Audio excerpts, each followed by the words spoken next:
Hey everyone, my name is Jensen Tung. I'm a YouTuber and entrepreneur, and I create videos on entrepreneurship, personal finance, and self-improvement. And I'm here at Vidcon 2023 at the Wondershare Filmora booth, doing an interview with you guys, and they have some questions for me to answer, so let's dive right in.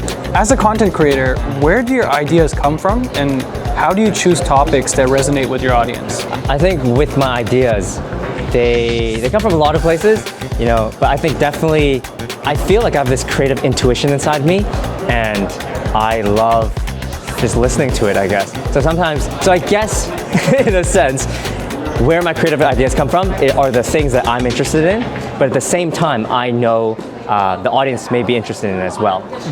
And that's the thing, as creators, the audience is our final, person we're trying to please.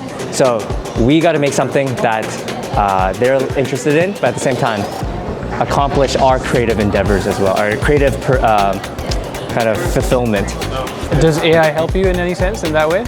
Yeah, AI is a great way to, as a foundation, as a starting point, to just generate a whole bunch of ideas, and then looking at those, seeing what I can take and expand further. Running 3 businesses at such a young age is very impressive.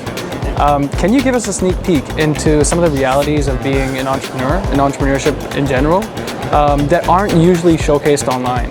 Entrepreneurship online is always made to seem like it's a magical life of paradise and of money and whatever, but it's definitely not that. It's a lot of hard work and dedication, and behind the scenes I'm always just on my computer working and in my pajamas and not very fancy.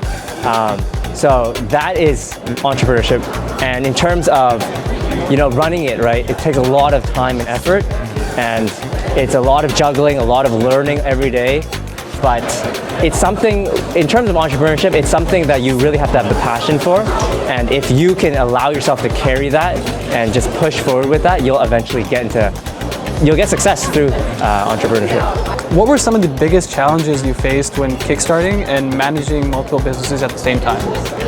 One of the biggest challenges I faced when kickstarting everything was really managing my time. I think I have so many interests and I have so many ideas that I want to implement in each business, but there's only so many hours in the day, right? So I have to make sure I juggle it properly and have everything in the right order. And just knowing my priorities, I think that's really hard.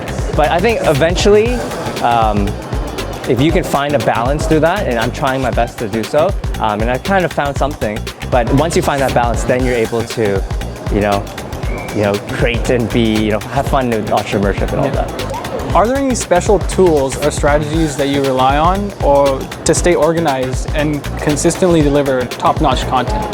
Yeah, so I use Notion a lot. That is a kind of project management tool that I use. I record all my scripts and video projects there. Otherwise, Google Calendar, I guess. But I'm a really simple person. I feel like, I don't think there needs to be a million tools that one has to use to have a productive lifestyle. Just find the ones that actually work, and you'll be able, and if you find that system that works for you, then you're good to go. Walk us through a typical day in your life as an entrepreneur and content creator. And what are those secret daily routines and habits that you have that make you you? I think with me, I'm actually very simple. Like I'm an introvert. I like to stay at home. So once I wake up in the morning, I just go straight to work on my computer, and I do, whatever I need to do that day, whether it's video editing or managing my businesses or something like that. And one secret tip, I guess, to keep me sane, I guess. So, just having, as an entrepreneur, I'm super lucky that I have time to kind of, if I want to have lunch with a friend, I can just create a day and schedule that and just have that. And in the past, sometimes you feel guilty for not doing it, for not giving yourself the time to just enjoy life a bit. You just always got to work. But I think one thing that's really important for me and what I've realized is whether creating a business is an investment, but your social life, your love life, your family life, whatever, that's all also an investment, right? And you got to put time towards that. So for me, when I have a friend that wants to hang out, I make the time for that, and that time is as important for me as a business. So that, I just allow myself to have the freedom to do that, to just enjoy life a little bit, and that keeps me sane. Finding the balance between creating content you're passionate about and content that your viewers want to watch can be tricky. How do you walk that fine line? And what factors do you consider when deciding what kind of content to create? Yeah, for sure. I had a really tough time figuring this out with my own YouTube channel.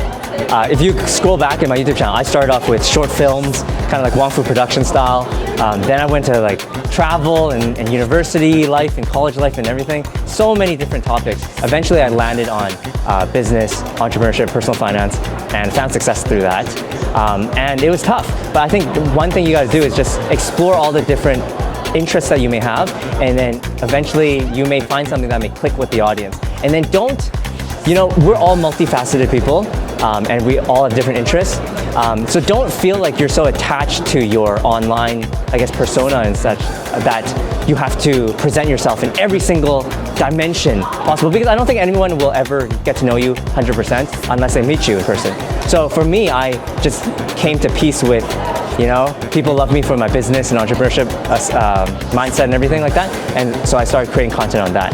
And for those aspiring and trying to figure out what that niche is that works for them, just experiment and find something that works for them. And just understand that, we can't be too selfish.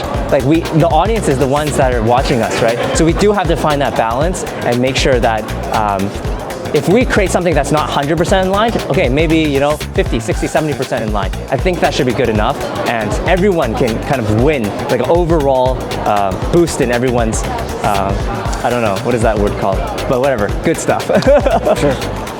And do you still make your short films on the side? Yeah. So for me, that's a really interesting question. So a lot of people, they a reason why I stand out a lot in the personal finance and entrepreneurship side of things is that my videos are very cinematic, whereas other of those in my niche, they're very talking head everything, right? And so that's my way of kind of blending the two worlds that I love together, right? Presenting this very usually boring kind of stale kind of topic in a really creative filmmaking way. And that's how I kind of blended the worlds together. And as a content creator, for those others that are kind of exploring to see how they can talk in their authentic voice, try to find that, try to find those two things that you can merge together. Maybe something that the audience likes and maybe something that you like, and blend them together, and you'll create something original and something that maybe both of you guys will like. Yeah. Do you have a well-thought plan for everything that you do? If you go on a vacation, do you know what you're going to do every day of the week before you travel? I am a planner, but I'm definitely not a, every hour type of planner. I think I give myself freedom to just, experiment and just explore and everything like that. And that's the thing too, right? I admire those content creators and entrepreneurs out there that are very, everything is planned out, everything. But I think for me, I wouldn't want to live life like that. It's very robotic in a sense. It is efficient, but it is also kind of, the beauty of life is kind of taken away. So I think what I do is I plan as much as possible, but I don't plan every exact detail. I allow myself to be free, and this is what I do with my businesses too. Sometimes I know that I'm going to work on on my business that day, or edit a video that day. But if something pops up, then I allow myself the freedom to explore. Maybe that's why my videos take so long to release, but who knows? Maybe it's better in the long run. Thank you so much, Wondershare Filmora, for having me and asking these questions. You can check me out at Jensen Tung everywhere on YouTube, Instagram, wherever. And yeah, thank you guys so much. Peace.